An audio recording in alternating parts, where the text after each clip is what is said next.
Agar target vaksinasi sebesar 70% di Banyuasin segera tercapai, BIN daerah Sumatera Selatan terjun ke kampung-kampung warga yang persentase vaksinasinya terendah di Banyuasin. Dalam kegiatan vaksinasi ke rumah-rumah masyarakat, Binda Sumatera Selatan daerah operasi Banyuasin menargetkan telah menvaksin sebanyak 1.600 orang. Dan dipilihnya Kecamatan Banyuasin II sebagai lokasi vaksinasi karena Kecamatan Banyuasin II masih di bawah angka 50% vaksinasi. Untuk target vaksin hari ini yang ada di wilayah Sungsang sebetulnya 1.000 dosis.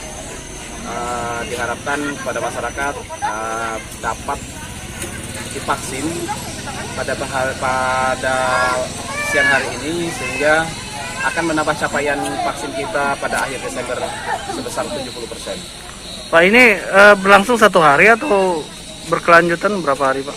Karena ini kita jadwalkan program kita bersama ya Pak Camat, Pak Kapolsek, dan Projamin tentunya yang dalam hal ini yang telah berusaha untuk mengumpulkan seluruh peserta cuma satu hari di daerah Sungsang ini.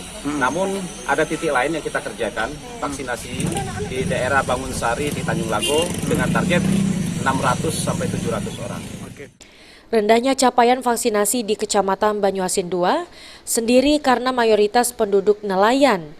Dan kini Kecamatan Banyuasin II sendiri terus berupaya agar nelayan juga ikut divaksinasi dengan mendatangi rumah-rumah warga dan nelayan yang sedang melaut dengan bekerja sama dengan Pol Airut Polda Sumatera Selatan.